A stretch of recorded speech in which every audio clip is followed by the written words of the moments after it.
Hey everybody, Tyree here with Before I Forget, along with Kevin. Say hey, Kevin. Hey, Kevin. And here we are back on another episode of the greatest fucking podcast you've ever heard. Right. Here we are. Music Kevin. is still going. It's still Wow. there. Yeah, man. I don't even So, enjoy it. Yeah. Wild.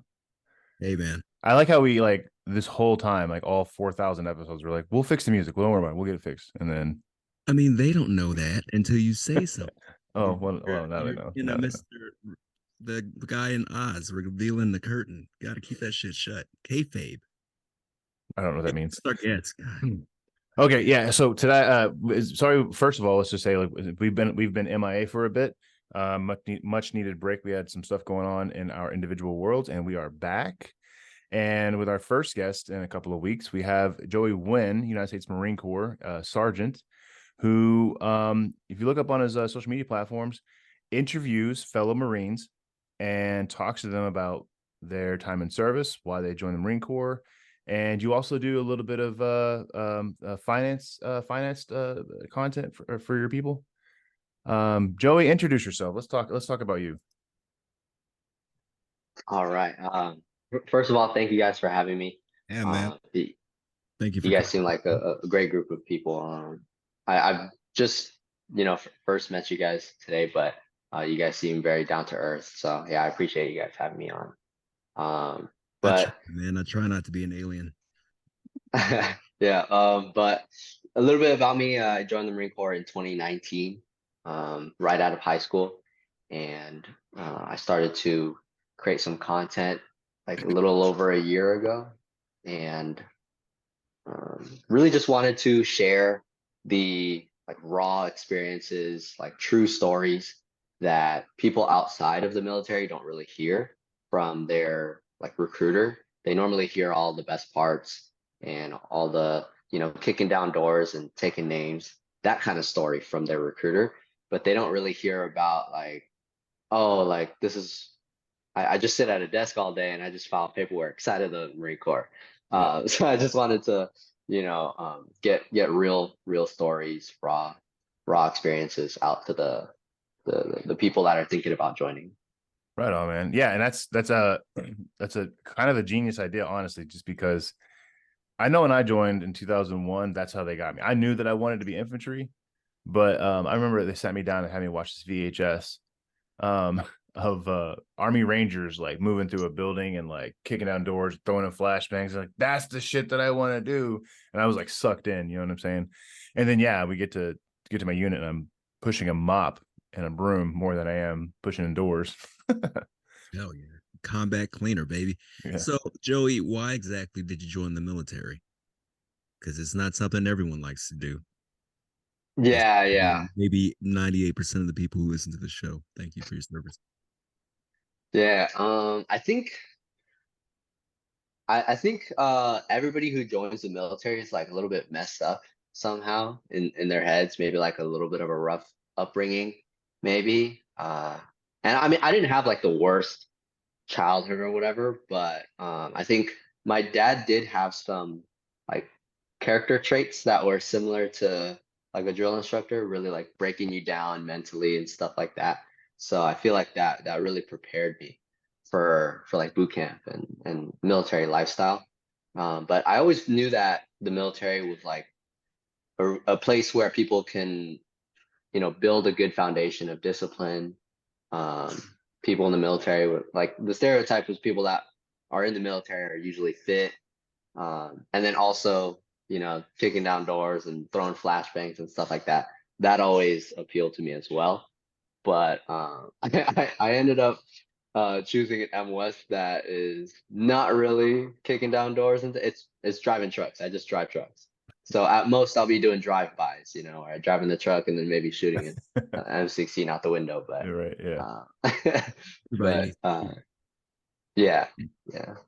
And that's a very marine way of initiating contact, just driving by and just blasting aimlessly. Because that's Yeah. if the Marines are known for anything aside from eating crayons, it's their ability to cause mass destruction in a very short amount of time, and we love them for it, man. Yeah, yeah, um, exactly.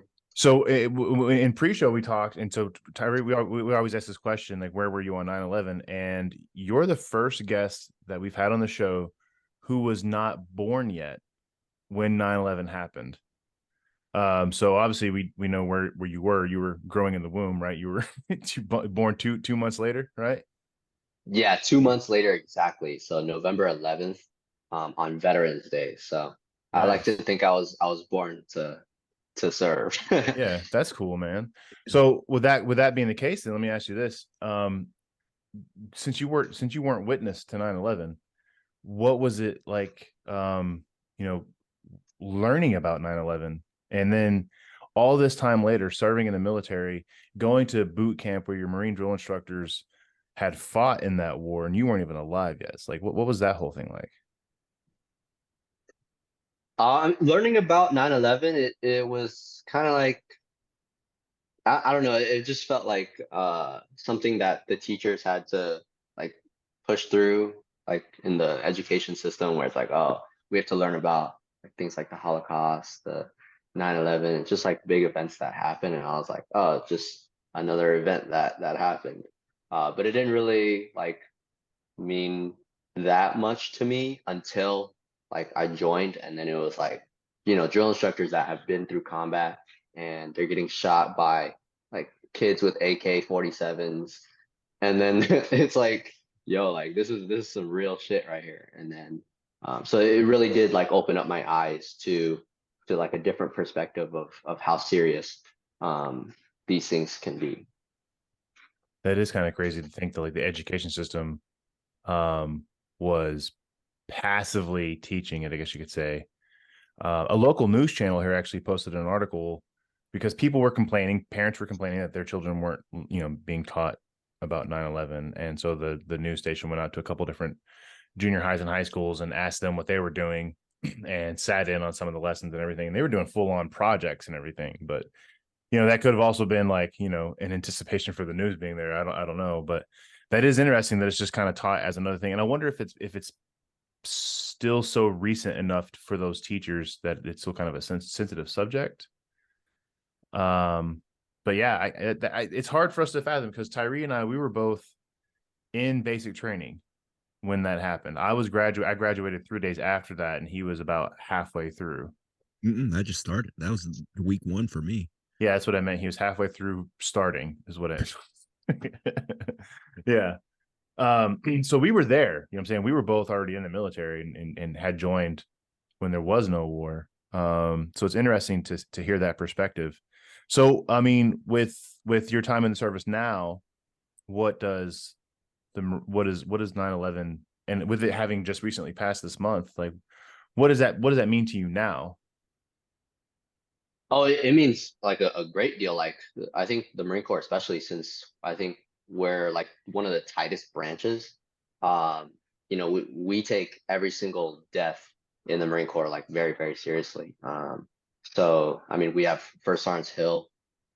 We have a bunch of things that it's like we don't really talk about it as much as I think we should, in terms of like mental health. But I think it definitely is very, very important to all the military members that join, even if they weren't born. Because then, we hear stories of veterans and stuff like that were in, basic training, or maybe they were already serving um, when it happened. And so it's like you get to see a different side of things once you join the military, and it becomes very, very ingrained in your like you kind of, when you join, I think, the Marine Corps, like all of the lineage that comes before you, it like, I don't know, you become a part of it, right? And so it becomes something that you take very seriously. Yeah, yeah, yeah. You become a part of it too. Like, it becomes like you become one with that. And it's always been kind of fascinating to me and kind of sad at the same time, because the global war on terror lasted over 20 years. Here you were not even born yet when it kicked off, and you joined the Marine Corps when it was still going on. and potentially could have found yourself overseas fighting this war that started before you were even alive. And I know this has happened tons of time throughout history, world history, where wars would last, decades or even a century. And you get to a point where you're like, what are we doing? But yeah, like that, I like how you put that. You become a part of it, and it becomes a part of you. Like that's a really important thing. And I do know the Marine Corps is really good at that kind of stuff. We try in the Army, but we're not as good at conditioning, brainwashing. You know what I mean? Yeah. Yeah. I think the culture is definitely a lot more extreme for the Marine Corps. Yeah. Why did you did you consider any other branches? Army, Air Force, all that, any of that? Um, but when I grew up, I was watching movies like Rambo and stuff like that, where you see the two machine guns, Mm-hmm. 7.62 or whatever, like wrapped around his chest, and you're just like, damn, that's badass. I wonder what that is, And so you grow up, and then majority of people just know what the Army is. Like, oh, military is Army. They don't know about the Marine Corps, Air Force, Navy, Mm-hmm. Coast Guard, Space Force. But once I went to high, so my older brother, he's 2 years older than me, and he actually joined the Marine Corps before me. And so that was my like first my kind of like first taste of like firsthand experience Mm. coming back home, and my brother turned into a wholly different person. Um, and so that was like a huge inspiration for me to join the Marine Corps as well. A whole Tell us different a little bit more person. about your. Hold on, let me know a little bit more about your brother. Like he joined. Was it like I'm gonna fucking follow in his footsteps? Were you a little bit nervous about him joining because the world is a different place at that time? Was there? How did the family feel? There's a bunch of different things going on there. I mean, just joining the military could change a lot of dynamic in the house. And Yeah. boys are going. I mean, that's huge.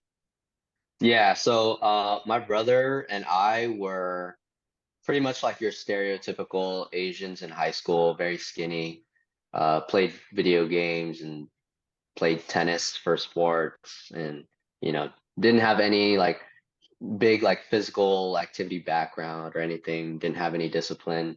And so for him to join, it was like super surprising for me, for my mom, my dad. But I think just him doing that was like definitely a huge shift in like the family dynamic, because he came back and all of a sudden, he stood taller. His life just was a little bit more structured, and he just had a little bit more discipline, right? So it definitely showed me what the potential was, because I would come when he was in like MCT, Marine Combat Training, and I would go and see like, oh, like this is the gun that he shot, this is the pack that he had on his back or whatever, and I was like, damn, this is some sick ass like stuff that you don't see in like advertising. So because I was able to go there, see all the Marines there, and so that was like a huge like I don't think a lot of people get to experience that. Yeah. Um, So you were like all in before you even signed the paperwork. You were fucking set. Yeah. I was like, damn, like this is awesome. Like, why do I want to go to college anymore? Like, I don't know. Yeah, I mean, yeah, and that's to kind of it's almost like seeing it, especially okay, so maybe the connection with your brother, but like if your brother wasn't there, maybe you wouldn't have had that same connection. But it's almost like glamorizing the whole concept of what it means to be in the military, or specifically in your case, the Marine Corps, and seeing those changes in your brother. Yeah, I can see that having a huge impact on you. So I'm glad it was a positive impact, because there are those stories out there. So with you not growing up with the type of background, and like the background you were talking about, was boot camp more of a challenge for you, do you think, or did you have a problem kind of getting along? No, I think it was fine for me. I think my dad was very strict growing up. Like he was like everything was like timed. It was like do it right now. Um, very like he tried to like instill a lot of discipline in us. But we were just like pussies back then. Sorry, am I able to say that? Yeah, you're fine, man. Okay. Yeah, you're Yeah, fine. we were just total pansies back then. So I think afterwards the Marine Corps really made us a lot tougher. Like I'm way tougher now, mentally, physically. Yeah. Yeah. I like how you Tell me, trailed off when you said physically, though. You're like mentally, physically. Yeah, Like maybe you could be a I'm little still getting tougher. there. Yeah. Yeah. It's a process, man. It's a process for sure. so we don't have a lot of Marines on. Tell us about the Marine basic training because we know Army, and I'm sure it's. You say it was easy. I'm sure there was some parts that weren't so easy. Yeah, yeah. I think the hardest part for me, because I'm short and skinny, is carrying a lot of weight on me. So during our first few hikes, that was like the hardest transition for me. Because before, like I'm skinny, right? I could do pull-ups. I can. I'm not a good runner, but I can run like decent compared to people that are a little bit more overweight. But then once we had some weight on us, that's when I really started to like I had to push myself. So I remember one of the hikes that we did, it was like a gradual buildup, right? So it was like you do like a 3 mile hike or whatever, 5 mile, 10 mile, 15 mile or whatever. uh we did all that build up, right, all the way up to like 15 miles or whatever, and then we had the final hike before the start of the crucible, which is like a 3 mile hike. It's supposed to be super easy, but I was a little bit too cocky and I didn't hydrate Mhm. the prior day before. So once we packed everything, yeah, I didn't account for the extra weight that we had to take for everything that was going on in the crucible. So I actually ended up falling out on that hike, and then it was horrible. Like I was like falling back, I seeing everybody pass me, and then all the other like platoons start to pass me as well, and all the drill instructors are just like, "You see that recruit right there? That's a fucking that's the word." And like he just started saying a bunch of stuff. I don't even remember what he said. I just remember the feeling, and it was just like I don't know. I just felt ashamed of myself. I didn't want anybody to like look at me. Never But want to yeah, feel that again. yeah, Yeah. yeah, it definitely taught me a good lesson. Yeah. Yeah. So, yeah, boot camp, man. I've had the opportunity. So I was a drill sergeant. That's what I did in the reserves. So I would go up and teach basic training and conduct all that stuff. And it is hearing stories between from what Marines have told me about boot camp, and then what I know about doing basic training from when I went through, and then when I first became a drill sergeant back in 2008, and my first time on the trail in 2009 to last year. It's changed quite a bit, and it still differs quite a bit from what I know of Marine Corps boot camp. Um, I found it pretty interesting that like you guys, so like you can go on YouTube and you can look up Marine Corps drill instructor, or calling drill and ceremony, or Marine Corps drill and ceremony, Marines marching, all that stuff, and it's just like it's so beautifully done. Like it's like the Marine Corps understands DNC better than anybody on the planet. And I was surprised to find that like that's not really taught until later on in boot camp. Is that right?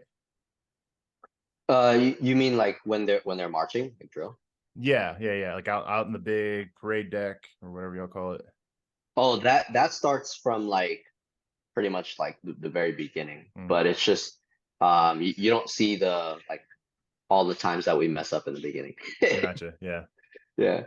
Usually on YouTube and stuff like that, you see the final Right. polished version where everybody's done messing up. Right. It's all, everyone's all in step and it's all perfected and in tune. That's cool Yeah. though. So you join, right? You go through boot camp, you go through your training to be is that motor T? Is that what you do? Yeah, yeah, motor ta. So you go through that training, which basically gets you your CDL, more or less, right? Because you learn how to drive all the things that the Marine Corps has that has wheels. Yeah. And you get to your unit and you're like, okay, I'm about to start my career in the Marine Corps. And then you're like, then like, so what is the realization there? You get there, you do all this training, you experience your brother going through all that training, and then you're finally there, a United States Marine, trained up for motor T. You get to your first unit. What happens? Like, what was that like? Um, so I'm a reservist, so I don't have the experience of going to the fleet is what they call it in active duty. Um, so I think, you know, in the reserves, it's a lot more chill because people are more civilians Hmm. than they have more time as a civilian. So they're not like as extreme, I think, as active duty side. But I mean, obviously the tradition is still there, the culture is still there. But it's just a lot less extreme, I think. So on my unit, it was awesome. I didn't have any experience with like toxic leaders. Actually, I kind of did in the beginning, but those guys kind of like faded out. I Yeah. don't know if I should talk about that or not, but Yeah, you can if you want to. You can if you want to. oh yeah, I mean, I think back then it was just a different generation. So Mm. I think it was a lot of dudes that were struggling, I think, in the civilian world, and they were just taking it out on all the Marines there. Yeah. So I got to experience a little bit of that. But then, you know, it's always like my experience is always less than the people that came before me, and they're like, "Oh, I had it way worse than you," Of or course. whatever. Yeah. Yeah. That's what they always say. Oh, it was so much more worse back in the day, but you guys got it easy. Yeah. Yeah, yeah. But now, like, as a sergeant now, I try to just really, you know, not do the same kind of things that my leadership did back then. To all the new Marines, I like to make it a little bit more, you know, because the Marine Corps is changing, right? And it's a professional organization now, and it's changing a lot for sure. Like did you guys see the Marine that graduated with like because he's like a Sikh religion Oh yeah, Marine or something like that? the turban and Yeah, beard. he had the turban and the turban and the beard. Mhm. Now female Marines are in San Diego, so it's changing a lot. And yeah. Yeah. We've had Sikh soldiers for a while in the army, and offering religious exemptions for beards and things of that nature. And there's a lot of people are pissed about it. You know, the old school army folks are just like, this is, you know, it's bullshit. If I can't have a beard, they can't have a beard. I don't care what your religion is, blah, blah, blah, which definitely toes the line of falling under EO, right? Equal opportunity violations. But it's a whole thing. But I think a lot of people need to understand, and it's kind of what you're talking about, is the military is evolving, and trying to stay up with the times, because the civilian population is evolving and changing and becoming something different, as it does. It's always done that since the beginning of man. And Mhm. the Hmm. military has to change with that too, or they're going to miss out on numbers, right? We're going to miss recruitment goals. And I think in 2022, the only branch that met recruitment goals was the Air Force. The Army, we missed it by 50%, because people just don't want to join. And like, especially people like in your age bracket, they just don't want to join. They don't feel that national pride or that call to service, or whatever it may be, or they don't want to deal with the BS. Or they see those commercials on TV and they don't buy into it, you know, and they're like, that's bullshit, you know. Which is why, like, I'm actually kind of thankful for like what you're doing on your channels, because you're talking to actual Marines about their actual service and what they actually do on a day to day, and getting good tips from them who people, you know, from Marines who have accomplished some things, and they have some good information to put out. Um, but yeah, it is interesting, and I think it's kind of funny when you said the Marines is a professional organization now, because you kind of had a little bit of a smirk. Um, I know that had one yeah, when he said it like, oh, professional organization we're over here. professional now, no big deal. La di da. Yeah, but yeah, no, and I can understand like toxic leadership too, especially in the reserves. And I tell you, so I was reservist for most of my career, and what it usually comes out to, I think it's the same thing you're talking about, where you have like, they have a shitty civilian life, and they have a little bit of rank. So when they come to drill or battle assembly or whatever y'all call it, they just take it out on people, and and that's a problem, right? Because then you're training those people to be dickheads. And I'm glad that you were able to look at it and be like, well, that's not what I want to be when I get my stripes. Yeah. Yeah, man, because Mhm. no matter how good or bad a leader is, they're always a learning experience, someone to learn from, and be like, well, I don't want to be that, but I want to be like Sergeant so and so. So that's a pretty rad way of thinking, but that's a positive way of thinking about it. Mm-hmm. Um, What was it like getting those stripes, man? A lot of, being an NCO finally in the Marine Corps. You're an actual leader now. Like people look to you for stuff. What is that like? I think I always knew I was gonna rise up sooner or later, right? Because I think I've always known that it's like, hey, you need to like grow. You can't just stay stagnant and wanna stay the same rank. I don't understand it when Marines are like, oh no, I want to be a Lance forever, or I want to be a lower rank forever. Like, I don't know. It just I always want to be improving. I always want to be growing. And maybe that's just my motivation.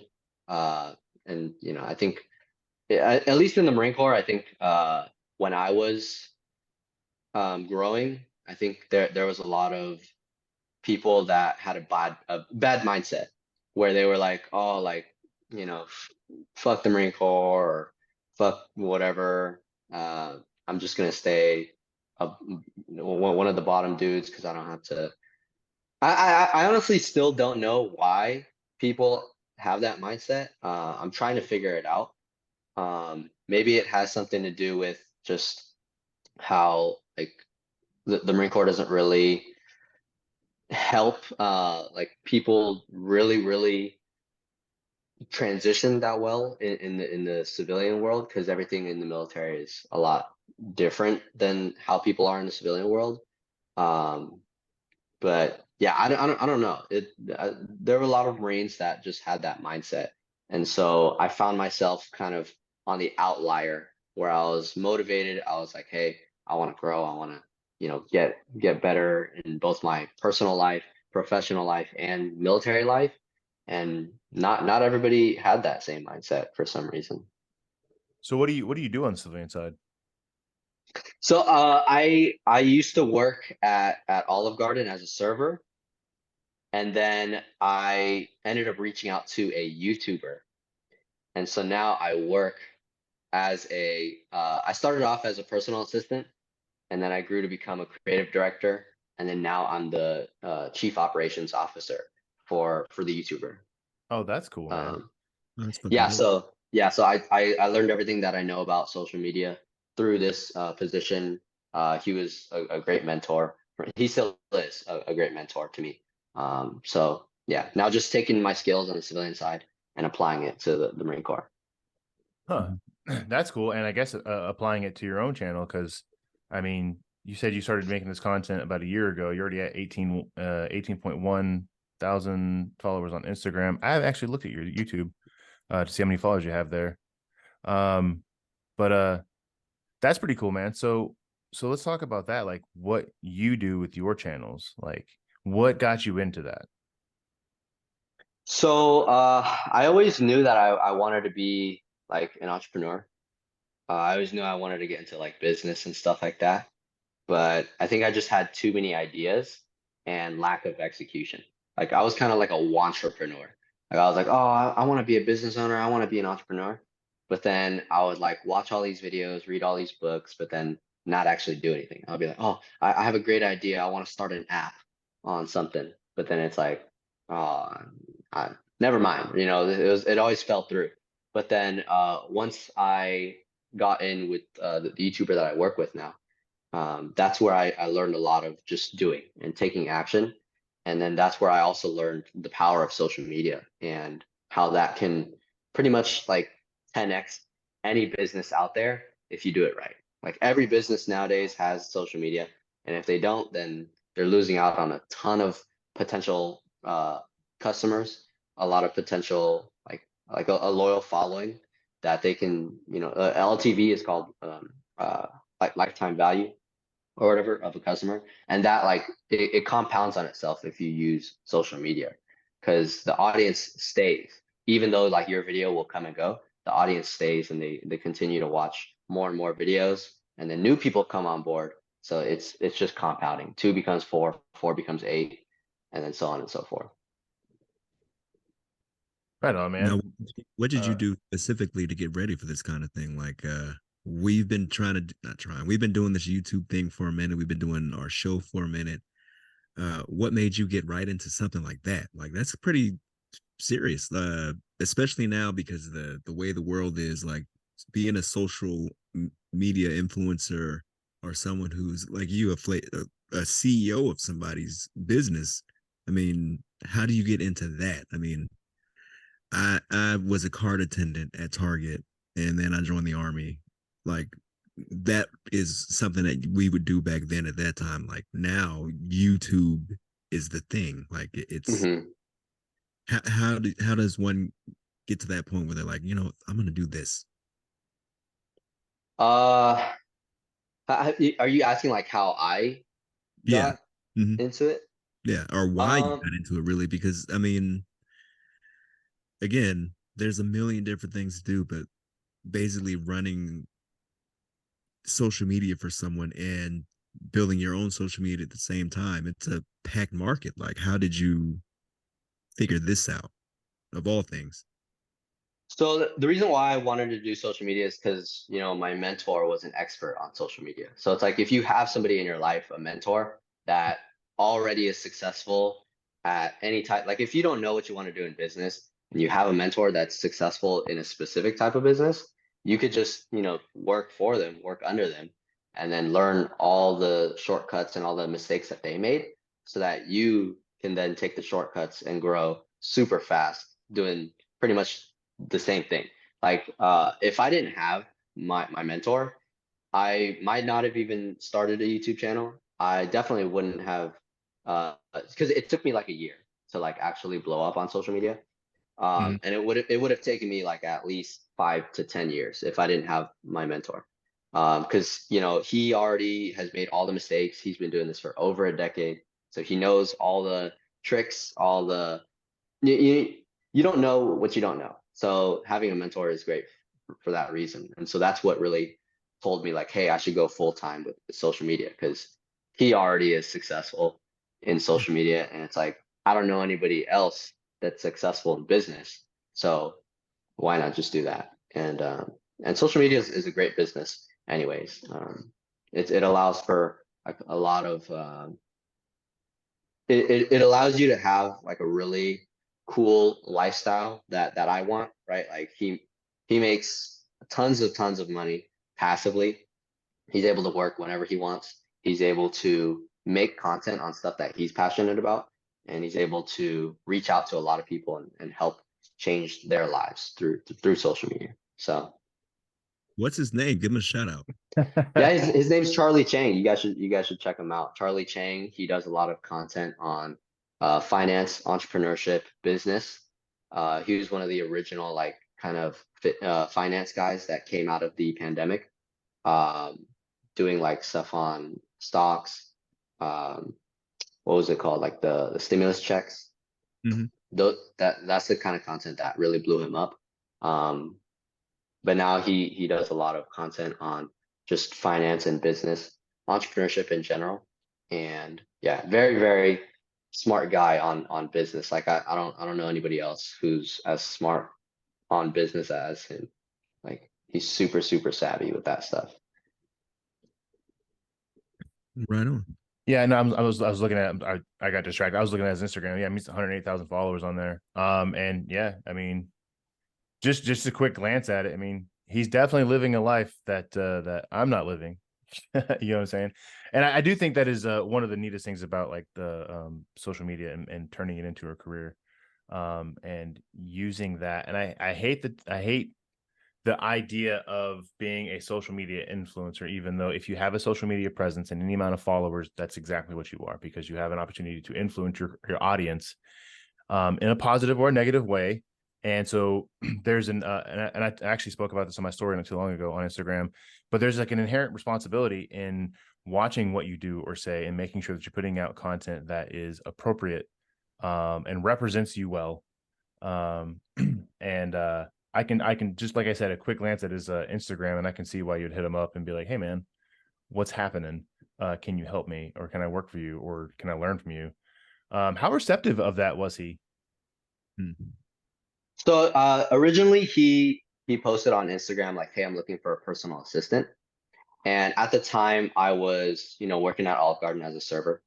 And this was kind of like the perfect storm that taught me my very first like big lesson, which was to burn your bridges and burn the boats, and really back yourself into a corner and give yourself no option but to succeed. Because so to give you guys a little bit of backstory, I was pretty much only doing like community college. I was not really going anywhere with my life, and then my parents actually ended up moving to Texas, and they gave me an ultimatum. They were like, "Hey, either you move with us to Texas, or you figure it out here in California on your own." So I was like, "Oh snap! I don't want to live with my parents anymore. I got to get out." So got the job as a server at Olive Garden. Below minimum wage at the time, but with tips, it made up for it.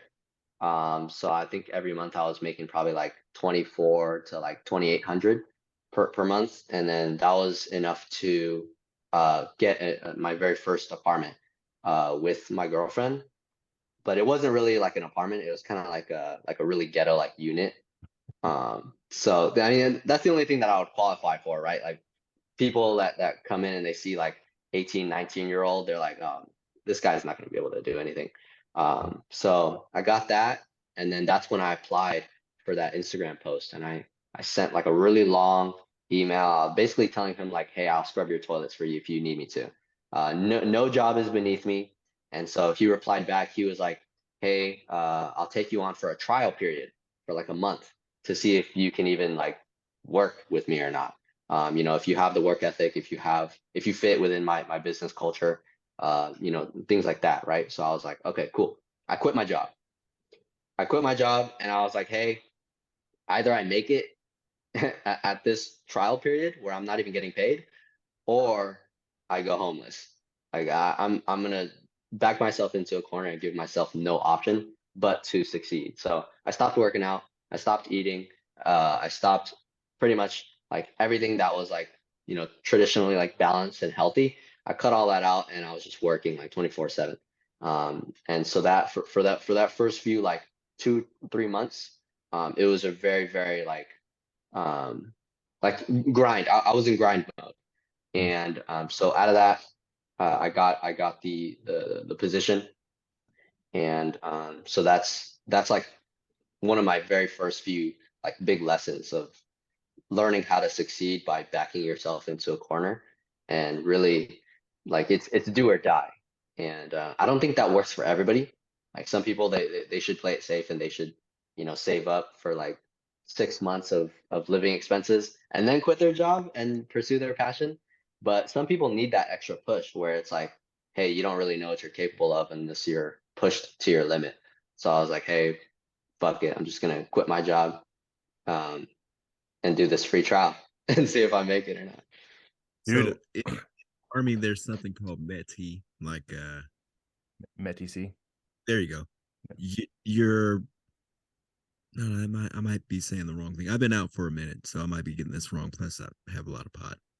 Um, the the situation is always going to determine how things are going to work out, and if you purposely put yourself in a situation where you have no choice but to work out, that's fucking heavy, man. I don't think, like you said, and I'm glad you pointed that out. Like, not a lot of people can deal with that.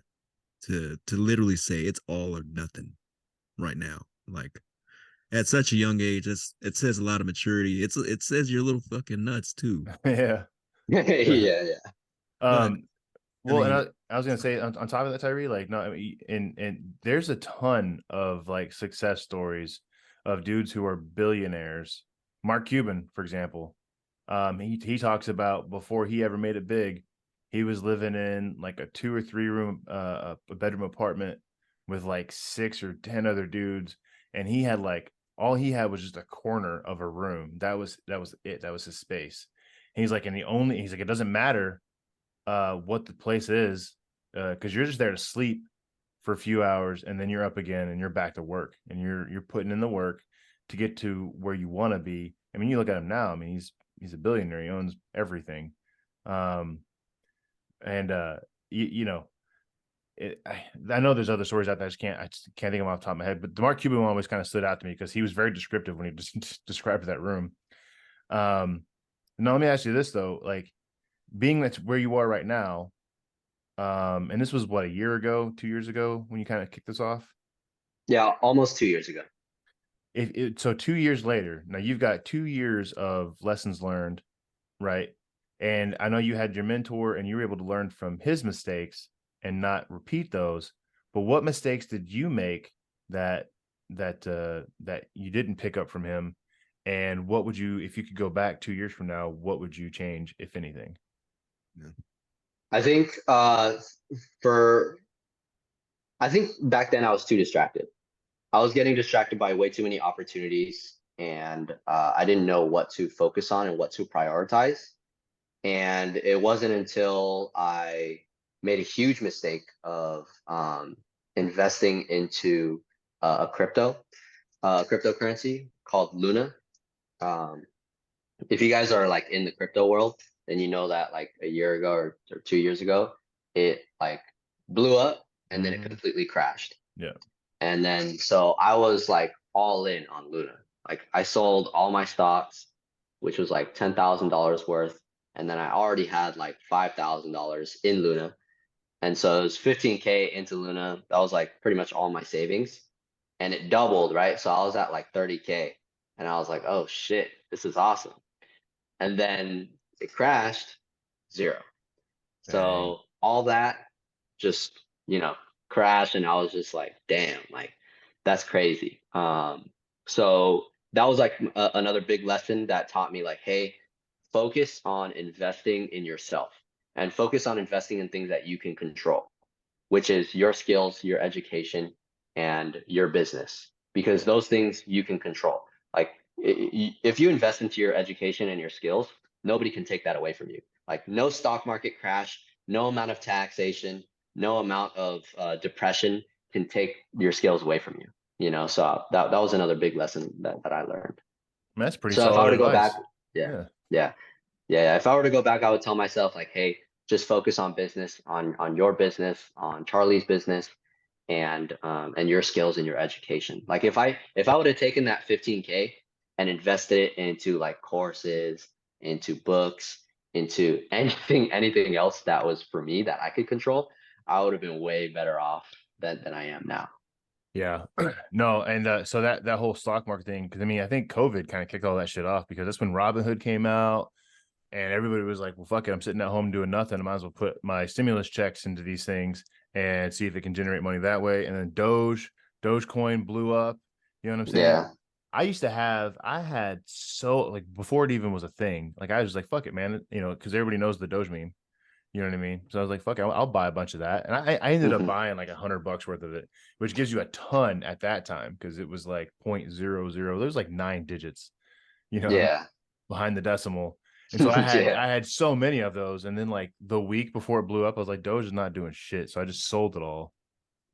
And then it blew up. I'm like, fuck, man. But there was a big thing there. And I'm pretty sure there's probably economists and sociologists and whoever else studying the phenomenon of that happened with the crypto boom, because it was for a lot of people. For some people, it was a get rich quick thing. And they Hmm. just, they just got lucky with it, because with crypto, there's no way to properly monitor it and be like, okay, so this is what it's doing, and this is the trend that it could be on, because fuck, man, in an hour, in 15 seconds, it could plummet, it could tank, and you lose Yeah. 30K.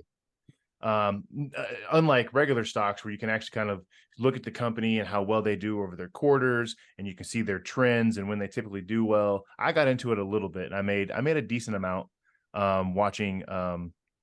I got into, oh gosh, what was it? When the new iPhone was about to come out, and they were using a special transistor inside of it, and or resistor. I can't remember what it was, but anyway, they used some like third party company, some really small company, I think in Japan, and nobody had ever heard of them. So I was like, fuck it, man, I'll buy some of their stuff, and it blew up when the iPhone came out. It blew up, and I say blew up like it tripled my money. And I didn't put a ton in there, because Damn. I'm very That's awesome. cautious. I'm very cautious though when it comes to that stuff, because like I have a mortgage, you know what I'm saying? Like I'm not trying to like, Yeah. I'm not trying to lose all my money and stuff. But um it's an interesting lesson to learn, because it's almost a paradox, because with the Luna, you sort of, so to speak, like put all your eggs in that one basket. But at the same time, you're saying that was the wrong basket to put any eggs in. And so just being aware of that. Were you kind of under the mindset that like, if Luna blows up, like I'll generate a ton of money quick and I'll be set? Yeah, I was so I did a lot of research on Luna before investing, and I knew that the fundamentals were strong. And it wasn't until the founder, Do Kwon, he tweeted out his entire plan, and then all of the big sharks in the game ended up using that public announcement against him. But other than that, like it was running smoothly. Like I was I think I just got a little bit too too optimistic, where I was like, hey, like nothing can go wrong. Like it was a solid crypto, and that's how I was able to like double my initial investment. But it was just, again, you can't control any of that stuff, right? As much research as you do, like even if it's the most solid crypto out there with the most solid fundamentals, um, one little thing can send it spiraling. Yeah. Um, I so think I think I bought like maybe $150 or something. And then I was looking on the internet and I saw that people were buying more stock of a different thing because of a meme. And I'm like, ain't no fucking way.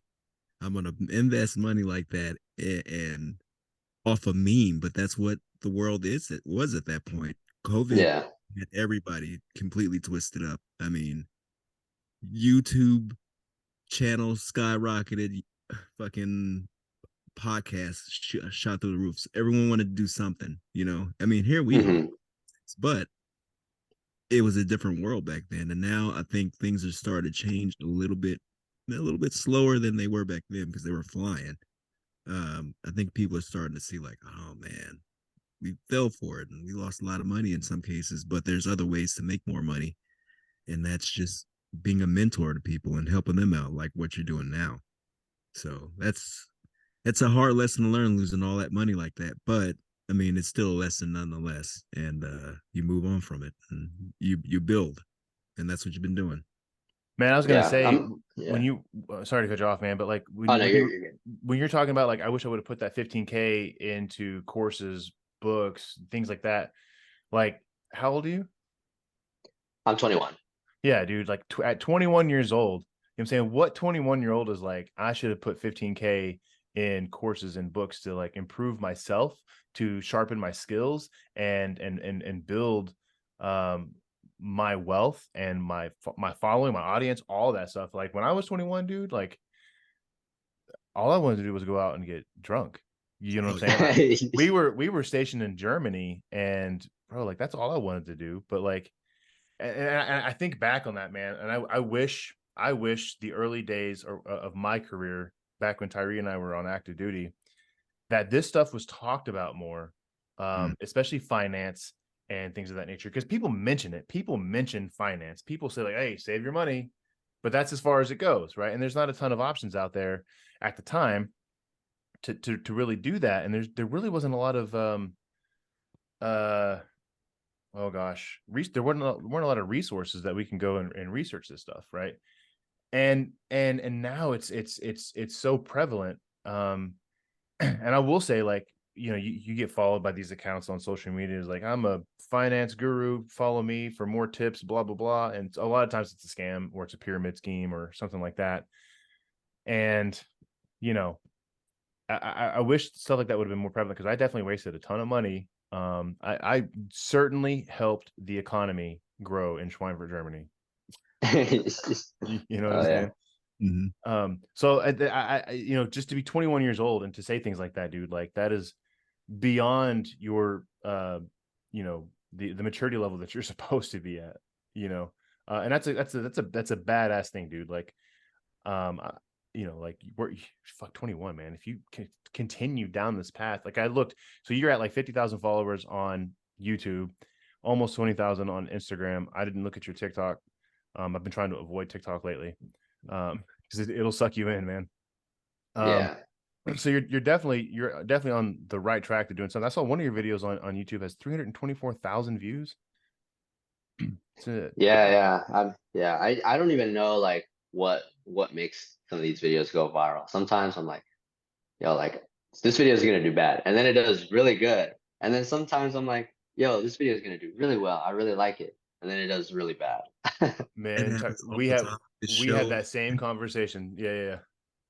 so often we're Yeah. like, man, this show's gonna be popping. People gonna love this shit. It's gonna fucking be great. And then like the listener count is minimal. Like, oh man, like what is going on here? Why is this not working? And then we'll have a show where it's like this is a special show that we could have done better, and it blows up huge. So it's no one fucking knows the algorithm for any of this stuff. It's just trying to grab somebody's attention and hold on to it more than anything. If we Hmm. Yeah. could figure that shit out, we'd be great. But here we are. So where'd you come up Yeah, I with the mean, if you idea guys though? want, Oh, so oh no, yeah, no, say your words. if you guys want after this, there's a community called Parade Deck. You guys can join it. There's a lot of like military veterans in there that are also trying to grow their like personal brand, their podcasts and stuff like that. So if you guys want, I can invite you guys and get you Hell guys yeah. connected to Yeah, all the veterans in there. Dude, I'm that in. would be awesome, man. Because Tyree, you were kind of doing something on Sundays under Vargas, right? But I don't know if that panned out. It sounds like it's kind of the same thing, but that would be cool because one, I mean, you know, we talk about a lot of sensitive subjects on this show as well, and we sometimes dabble in mental health, especially as it relates to PTSD with combat related stuff. And our biggest goal has been in the past is like, dude, like you're not the only one suffering from these things. We're all out there, we're all doing these things, we're all kind of suffering from it, and we wanted to showcase how people were like getting past it and building beyond it and becoming successful in their post experience lives. And so I think it'd be cool to even talk to those dudes and like bring them on the show, man. I don't know, I was just thinking out loud too.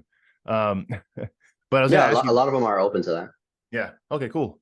Yeah, we would definitely appreciate that. But Get everybody on board with that. Empowering and shit. Hell yeah. yeah, um with what with your content on Instagram, you're talking to these Marines about their service and what their time in has been like, and tips and tricks of the trade and all that stuff. Like what led you into that? Like why was that your thing? So I was never really good on camera, but I knew that like one of the easiest ways that you can create content is have other people talk for you. Mm. And so when I was, making videos with Charlie, we kind of pivoted last year and we started doing interview content. And so we saw that was like a pretty big trend on YouTube that was getting big. So like asking entrepreneurs, asking Asian millionaires, asking teenage millionaires, asking just random people on the street questions, and that became like a viral trend that we saw, a type of format of content that would do really well. And so I was like, nobody's doing this for the military. I feel like that would be good. So uh, I went to 29 Palms last year in AT, and I was like, now would be like the perfect time because we have uh, all the Marines there, and we were all just chilling. And so I was like, hey, can I borrow your phone to record? So my buddy, he was just like, yeah, go. And then I used my phone as a microphone, and then I just started asking like random questions. And it's just shooting the shit. And my TikTok bio to this day is smoking and joking, which is like a saying in the Marine Corps. I don't know about like the Army. I'm pretty sure you guys say the same thing, right? Yeah, we Yeah, got the yeah, same. yeah. Yeah. Just smoking and joking in the field. You're with the boys and girls, and everybody's just having a good time. So that was where it kind of came out from that kind of environment, and then it changed into something that was a little bit more professional. Yeah. It kind of seems like that you use that to build your following, and then from there, I mean, because once you have your audience, man, like you can kind of do what you want with it, and like you said with Charlie, like pivot and follow the trends, so to speak. So let me ask you this. Do you spend a lot of time yourself on social media? Uh, I used to a lot, because I was like just getting started, so I needed to kind of learn how these platforms worked. So I would study a lot of videos and I'd be like, like I wonder what I can do that's similar to this. Because that's sort of like the mindset shift that Charlie taught me is like, hey, watch content, like go on TikTok, Instagram Reels, YouTube, and watch content, but not as a consumer. Watch it as a creator and ask yourself, like, hey, what did they do at this specific like timestamp or whatever? And then like, why did it work? Like, what did the audience like about it that I can also recreate? That's cool. Yeah. Um, Tyree sent that message and I completely lost my train of thought. Oh no, everyone on the time thing, but I'm here in it too. Like when you get all the information and you try things out and things don't work out quite the way you expect them to do, is it just like go back to the drawing board, or is it try some of the other shit we didn't try before, or maybe we need to scrap this and try something completely different? Like how much time is invested in something before you're like, okay, this isn't a good thing, we should move on to something else? So I would say for beginners, you need to pivot like as much as possible to find what really works. Because for the first year that I was making content, I made running vlogs and none of them took off. I did that for a whole year because I was just so stubborn. I was like, this is gonna work, but it never worked. And it didn't work until I pivoted and did military interviews. So I would say that for a lot of beginners out there, like pivot constantly, always be changing your content to find what works, what's gonna blow you up. And then once you find out what blows you up, then you can kind of expand on what blew you up and then just ride the wave is what I like to call it and do a lot of content that works because it worked for a reason and get better at it.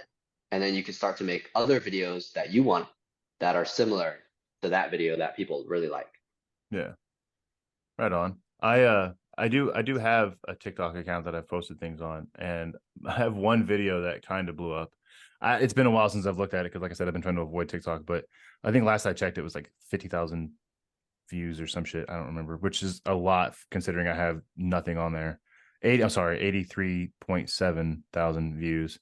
But as you know, but it's drill sergeant version of me and people clearing a room and then they're getting pummeled by these dudes in Oh yeah.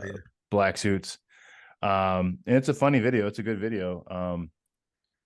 But my thing is like I'm retired from the Army.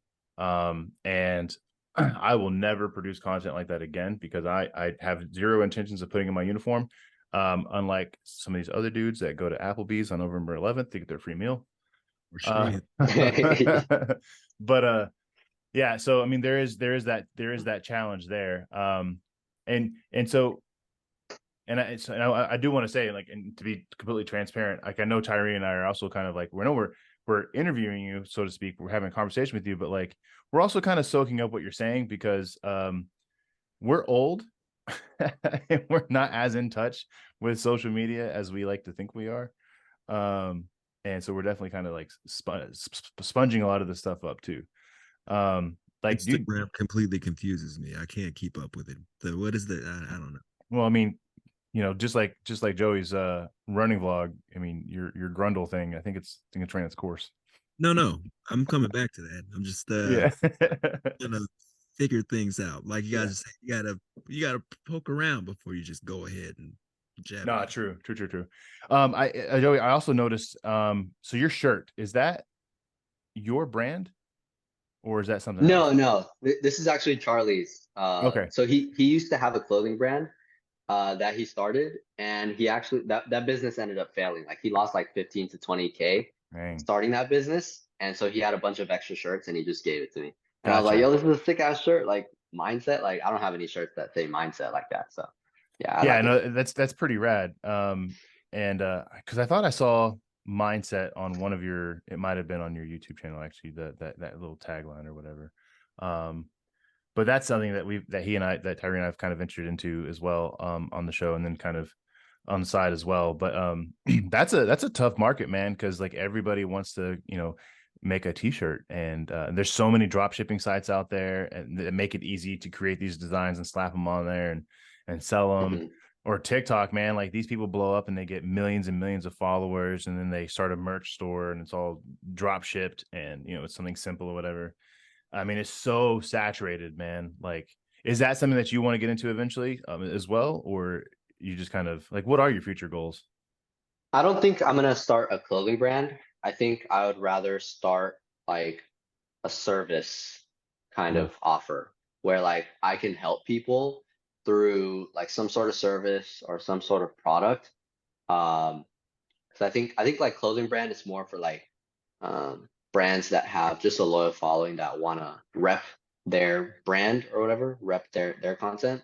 I think for me, I'd rather create something where I can help people out with like something that will like enhance their life or maybe like grow their social media or something like that. I don't know. Yeah, yeah, Everyone yeah. needs help with something. That's a good idea. Everyone needs help with something. For example, this whole podcast stuff. I thought it would be cool to produce shows for people. Everyone is doing a podcast. Why can't I put together their shows or edit them for them? So it's basically finding something that someone needs and doing that service for them. So it's a lot better than a lot of things that a lot of other people are doing. So I'm sure that you're going to be a success in that regard because everyone needs help with something, right? Yeah, yeah. I mean, it's all about giving value. Yeah, man. And that's honestly, dude, like it's interesting to me because again, like at your age, I know me at that age, I was pretty selfish and I liked to go out and party. And looking at kids, and folks your age, sorry, kids.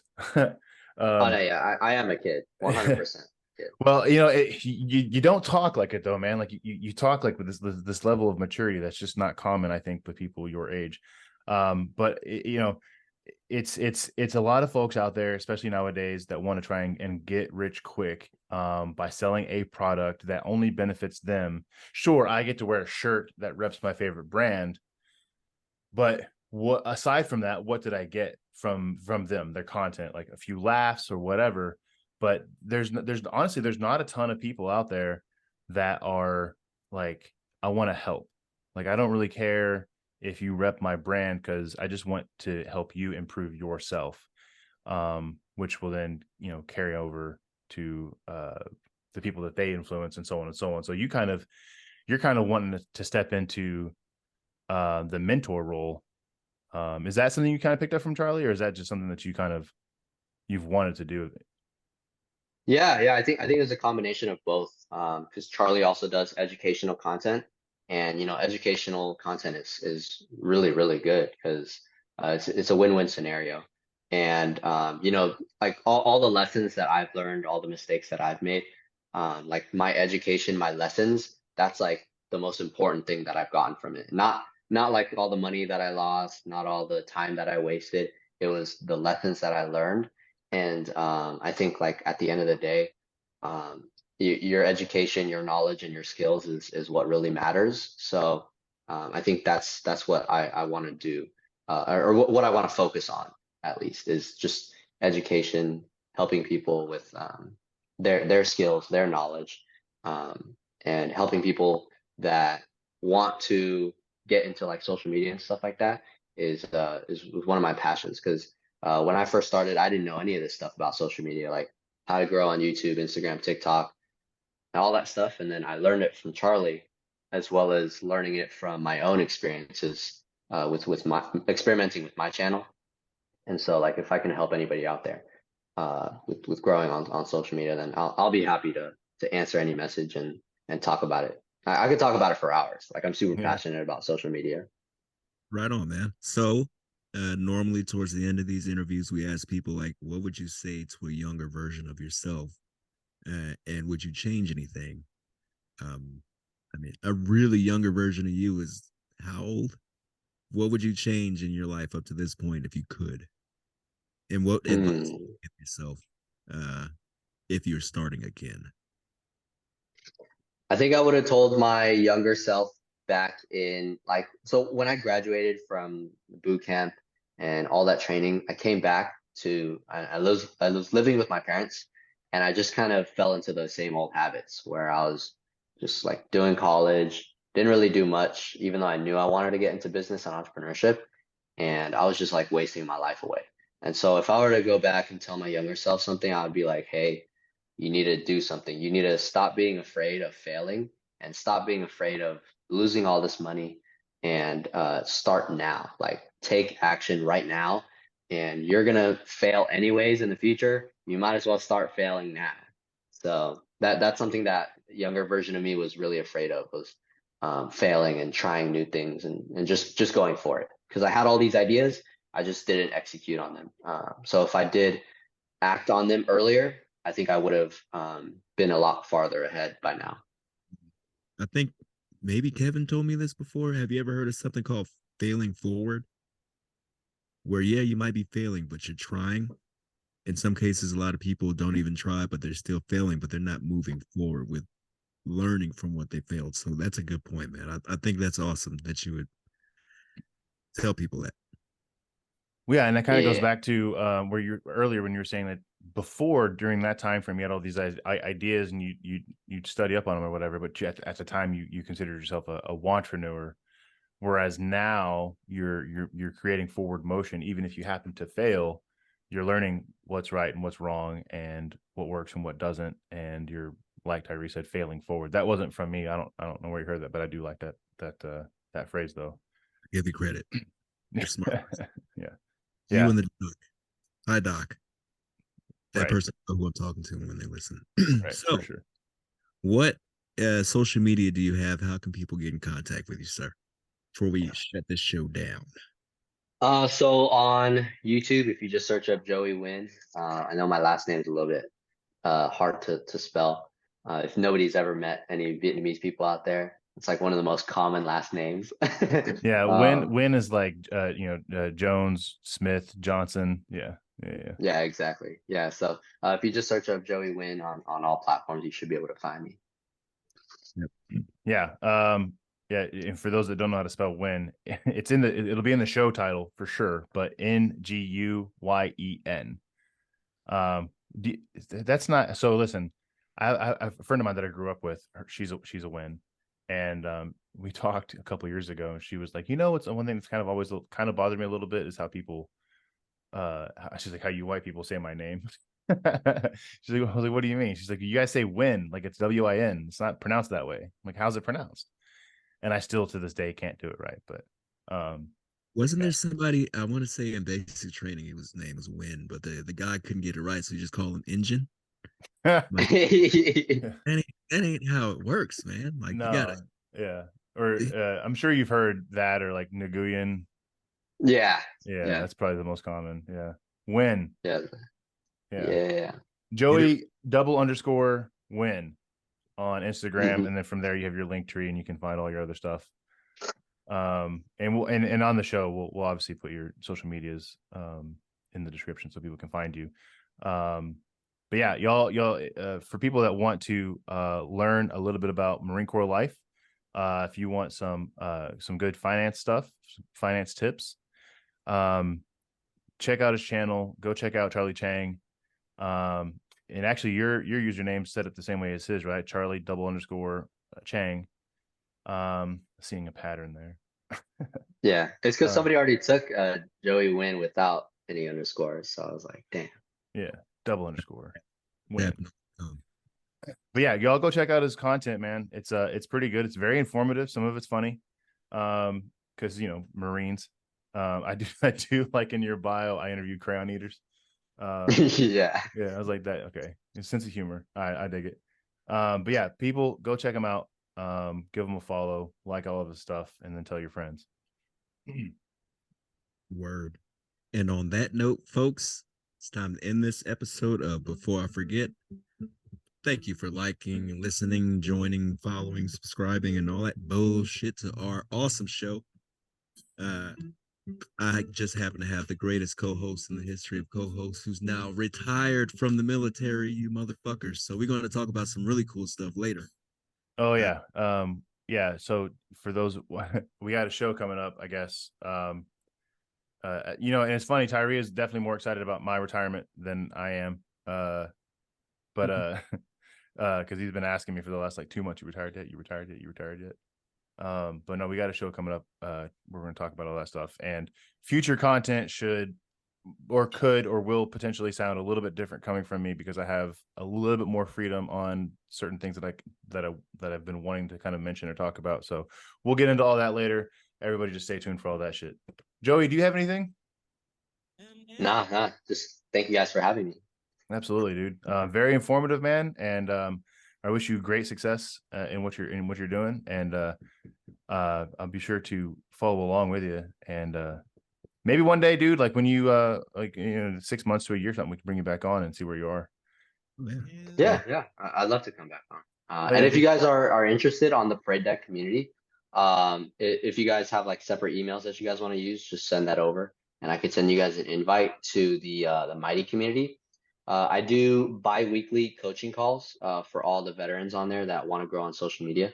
There's a lot of like pre-recorded lives that you guys can watch where I talk about pretty much everything that I know, everything that I've learned from running my social media business to running Charlie's operation. We have like over 18 contractors overseas that I manage every single day, and just teaching everything that I know about running a multi seven figure social media personal brand that you guys can access totally for free. Just give me your emails and I'll invite you guys. Hell yeah, dude. That's awesome. All right. Yeah. Like I was saying, thank you again for coming on the show. Thank you for listening, sharing, subscribing, and watching. Uh, thank you. We'll see you later. Say bye, Kevin. Bye, Kevin. Bye, everybody. Peace.